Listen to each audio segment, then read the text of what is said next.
Hey everyone, it's Gilbert with OptionOneSolar, and today I'll be interviewing our guest, Trever Thomas. Trevor, can you just tell us a little bit about yourself, what you do here at the company? Yeah, absolutely. I'm Trever Thomas. I'm the Vice President of OptionOneSolar. I have been with the company for 11 years, and my role here is to pretty much oversee operations. So, as the Vice President, you're kind of involved in a lot, a little bit in sales, ensuring sales efficiency, closing rates, things like that. From our operations standpoint, making sure the customer has a good experience, making sure, again, operational efficiency is at a maximum, and installation efficiency is at its maximum as well. So a lot of different hats you wear as a vice president of a relatively small solar installation company. Dipping your toes in everywhere, you Right. gotta make sure everything runs smoothly. So typically, when a homeowner reaches out, what's the first step you take to kick off a solar project? That's a great question. So the first thing we do is we do a welcome call. So the overall goal of the welcome call is to just make the customer feel like they're very welcome. So as soon as a customer signs the contract, we reach out right away, and we have an entire list of things that we go over. So try to give them, the most information as possible, and at the same time answer any questions that they might have. So the welcome call looks like, we talk about the process, different timelines, things to expect, frequently asked questions, and then then we schedule the site survey. Site survey is the first step, which I'm sure we'll go over at some point in this talk. But site survey is, we go out and take a look at everything. But the welcome call really is really important because it sets the tone for the rest of the project, right? Mhm. It like gives the customer a sense of security. Like, okay, I'm in good hands. We're taken care of, and I'm working with someone who really, really knows what they're doing. Wow. I feel welcome already, man. That communication's there. So you mentioned site survey. What is that? For people who are completely new to solar Yeah. and these are all just buzzwords to them, what is it and how can you just communicate that to someone? Yeah, sure. Yeah. So a site survey is we send a technician out to the site, and they have about a 120 point checklist of different items that they go through. Oh, So different photos that they're going to take, different tests that they do. So we're going to starting from the ground up. So first of all, we start inside the home. So site survey technician shows up. We have him introduce himself to the homeowner. Let him know who he's coming with, and he'll talk to the homeowner, walk through the house. Now, inside the house work is very important because it'll tell you a lot of things. So from the inside of the house, we can tell if there's any framing issues, if there's any existing leaks. We also take a look at make sure there's smoke detectors and carbon monoxide detectors are in compliance, which is obviously a very big deal for safety. mhm. And then we're going to go in the attic and take a look. And again, we're going to see if there's any leaks, any issues with the framing, just to make sure that the home is structurally sound for us to be able to complete our installation safely for the customer. And so that's the inside of the house Mhm. portion. So once that's all done, then we take it to the outside. So we check the entire exterior. We make sure that there are no existing issues or anything that the customer should be aware of. And then we're going to take a look at the electrical panel, making sure it can accommodate our equipment. We're going to pick a location with the customer, make sure they're happy with, the batteries going here, the gateways going here. Here's what it's going to look like, and then the conduit run, which is really important because a lot of installers will not do a survey, and they'll install their stuff, and the customer will at the end, have this feeling of like, hey, I didn't really like get a chance to collaborate with you on what this is going to look like, and I had no idea. My expectations were not met because I never had a chance to really generate expectations. So Mhm. that part is very, very important for the customer to just really have the OptionOneSolar experience. Top tier. Like we want the customer to be just overwhelmingly satisfied, if you will. Mhm. So that's the outside portion, and then lastly, we go up on the roof and make sure that the paper is good. If it's a tile roof or if it's shingle, just overall making sure that the roof is in good shape, because the system is designed to last 25 years minimum. That's the Mhm. warranty. So the roof in theory should last at least 25 years because you get into situations where if let's say the roof is gonna go bad in 5 years, Mhm. right? Well, obviously we don't want to install solar on that, because then the customer at that point will have to pay in 5 years to have the solar panels removed, the roof redone, and then the solar panels put back on, and it can get very expensive. So we like to be very, very upfront with the customers. Like, we like to be very transparent with the customers up front. That way there's no surprises in the future. So I know it's a lot of information, but there's a lot to these surveys that we do, and it's a very, very critical point in the installation No, process. Yeah. 100%. It's good. It's good to know. Yeah. I imagine as you go from consultation to installation, that welcome call, that intro to like, hey, this is everything we do. This is the quality we assure. Like, we're going to help you through this. Right. I would then imagine the customer's concern is going to be, well, how much is this going to cost? I'm hearing all these like cool things, but what is this going to cost me? How do I afford this? Right. So my question is then, what are the finance options looking like for customers? Are there different types of finance options that Option One offers? How do you handle that? Right. Yeah, that's an excellent question. So we provide a lot of different flexible options for the customer. Best return on investment is going to be cash. Mhm. If for any reason cash is not an option, then we can go the financing or also the PPA route, just depending on the customer's needs. Every customer's needs are very, very specific and unique, Mhm. and so a different, unique, tailored financial solution must be provided to each individual. So again, cash, either financing options. We have financing options, that range from 20 or anywhere from 10 to 20 years with low rates, no dealer fees, Mhm. which is huge. You may have seen in the news recently, in the last 6 months, a lot of lenders, specifically solar lenders that we don't work very much with, they are actually being sued for charging insane amounts of fees up front on these loans, and it's just not a good deal for the customer. So we obviously stay away from those. We're not going to offer the customer anything that we personally wouldn't use ourselves. So again, cash financing. We have 20-year 6.99 rates, which right now in the financing world is very good. It gets the payment. Typically we can get a payment lower than what the customer's paying now for their electric bills, and if you can do that, then you're winning on day one. And are you seeing homeowners going solar more so to lock in those federal like solar incentives, or because of rising energy bills? Because I imagine Yeah, with the One Big Beautiful Act, that's changed that's right. the game a little It's bit. definitely changed the landscape for sure. It's in the. I mean, I've been in solar. I've been in the solar industry for over a decade, and since the beginning, there's just always been the goalposts are always moving, right? Mhm. So in 2000, and I think it was 2017.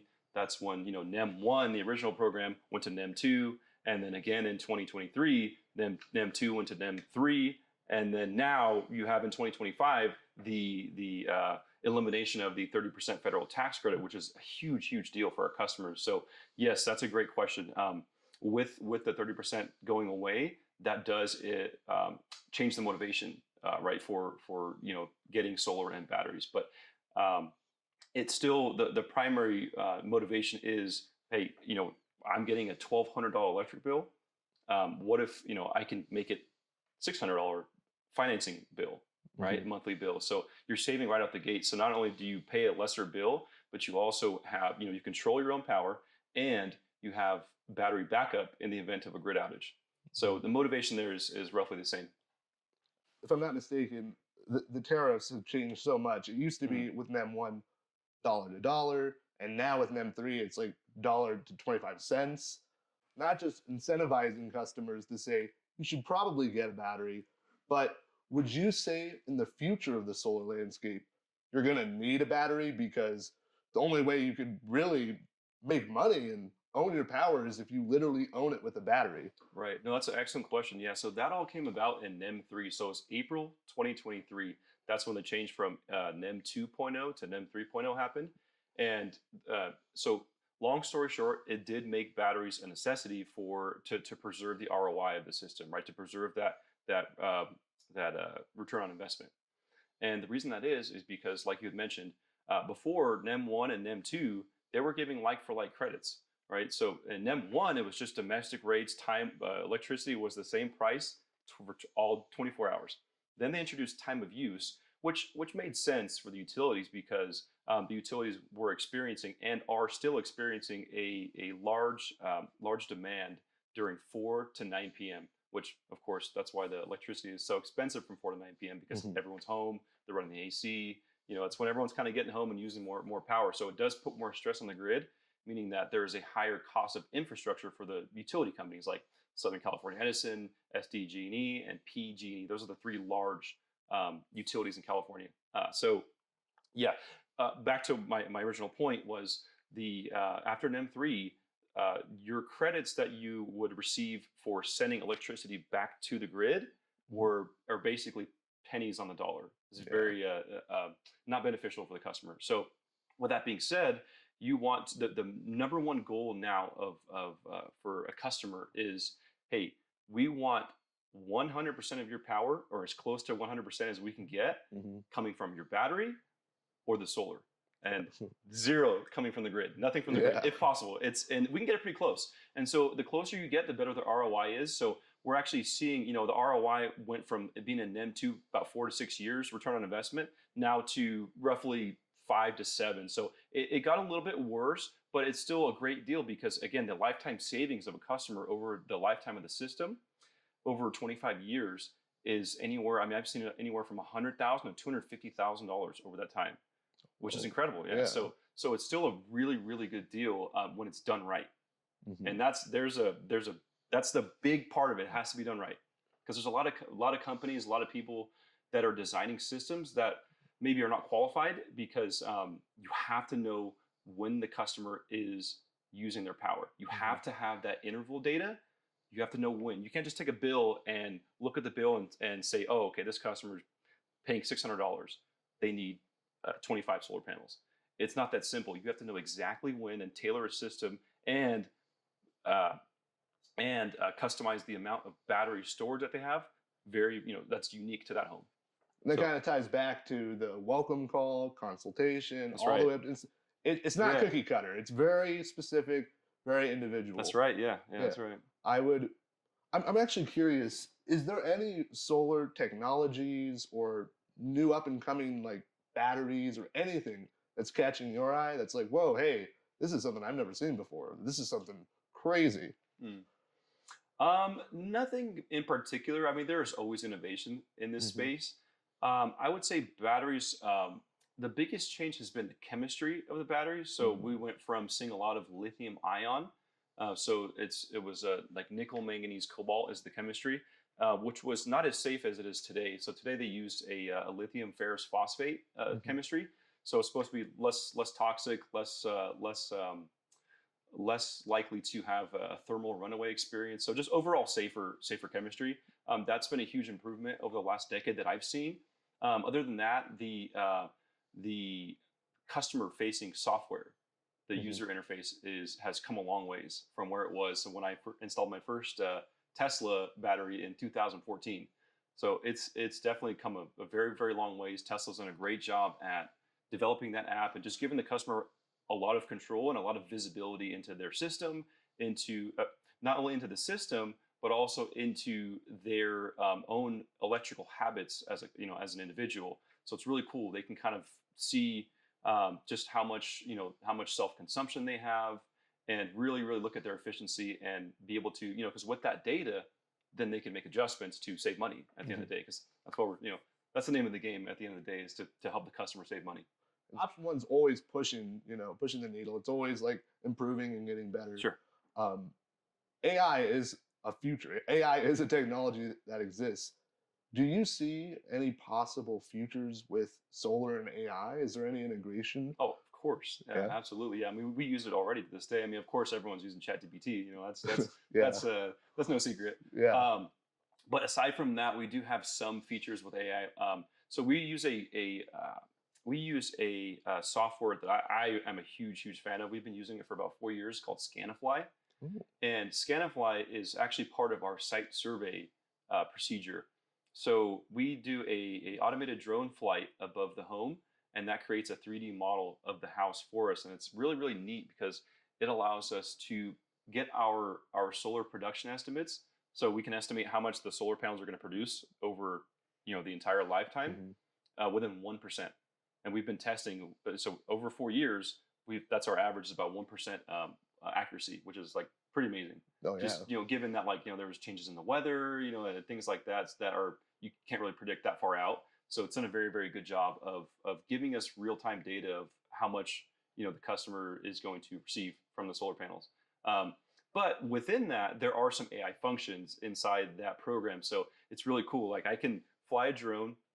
Well, I don't even have to fly the drone. I just press a button, the drone goes up, it does its thing, comes back down, and then it gives me a 3D model of the home, which I then can use AI to say, hey, I want 25 panels, place them where it's the most efficient, and it does it automatically for me. So it's pretty cool. So that is amazing. Yeah, Whoa. yeah. So it saves us a lot. Not only does it save us time, but it also it gives us the the most efficient layout right away. So there's that aspect of the AI. Other than that, I'm sure there are more, but that's one that is something I use almost on a daily basis. Other than that, there are some AI softwares. I mean, we use a dash cam software for our vehicles that is AI integrated, so it tells us when it needs, if there are any diagnostic issues. It actually tells us too, as a safety feature. It'll actually tell us if our employees, anyone driving the vehicle, is on their phone or if they're distracted. It's amazing. Yeah, it's a little strange, but it was a little strange getting used to it first. But I think even the drivers have really grown to like it because it keeps them safe too. Because they might not even realize. I mean, it's 2025. Smartphones are pretty much attached to our hips or attached to your hand at this point. So they may even do that stuff and not even realize it. So it just keeps them safe. And it's pretty cool, pretty neat feature. So I would imagine if the AI can monitor someone driving, if the AI can fly a drone, like the AI could work really well for solar panel maintenance. Do you see any segues into that? I do. Yeah, that's a great question. Yeah, so I think linking AI softwares or different learning systems to our O&M platforms would be huge, and some are starting to do this. But yes, I think maybe having the software learn different alerts and different behaviors of systems, and be able to help us track those tickets, right? And because with any construction, there's moving parts, there are electronics, things fail, right? I think we had trouble getting our mics working today. Exactly. Things fail. And people, we need to. I mean, we obviously have the capacity to fix them, but if we can leverage AI to help us organize them and triage different things, that would be hugely beneficial. Yeah, so I think that technology is definitely coming soon. Wow, that's really cool, man. I am very excited for the future of solar and AI, which leads me to this question, and the final question, a question that most solar homeowners probably have is, if someone is looking to go solar right now in Southern California, what advice would you give them? What advice would I give them? If someone was looking to get solar right now in Southern California, the best advice to give them is to call us. And the reason I say that is because I'm very, very confident in our ability to, and again, my goal is not to sell the customer. My goal is to, and the goal of our company of OptionOneSolar is to educate the customer to a point where they feel comfortable making a decision. Now, obviously, I want that. I would love if that decision was to be with us, because I truly think we are one of, if not the best solar installer in Southern California, and I think we would be able to take the best care of the customer because of all the things that we talked about today, right? All the things we spoke about. We have top tier installers. Our salespeople are highly trained. They've been in the industry for over 10 years. They know exactly what the customer needs, and there's not going to be any surprises. So other than that, I would say, time is of the essence, especially with the 30% federal tax credit running out. That really is also a message that would be beneficial for customers to know if they're thinking about going solar, to keep that in mind. That this year they did sign the bill. The bill has been passed. That the 30% federal tax credit is going away, and that's a huge chunk off the top line of the project. So I would mention that to customers, and I think that's basically it. Yeah. Well, folks, if you haven't gotten solar already, you clearly should now, especially with Option One. Thank you so much, Trevor. This Yeah, was of course. awesome. We got to do this again, man. Absolutely, yeah. This is great. Yeah, we can run it back anytime. Yeah. All right. Remember to like, subscribe, comment, and ask any questions. If you have it, just call us and we'll be here. Thank you. Bye-bye, everybody.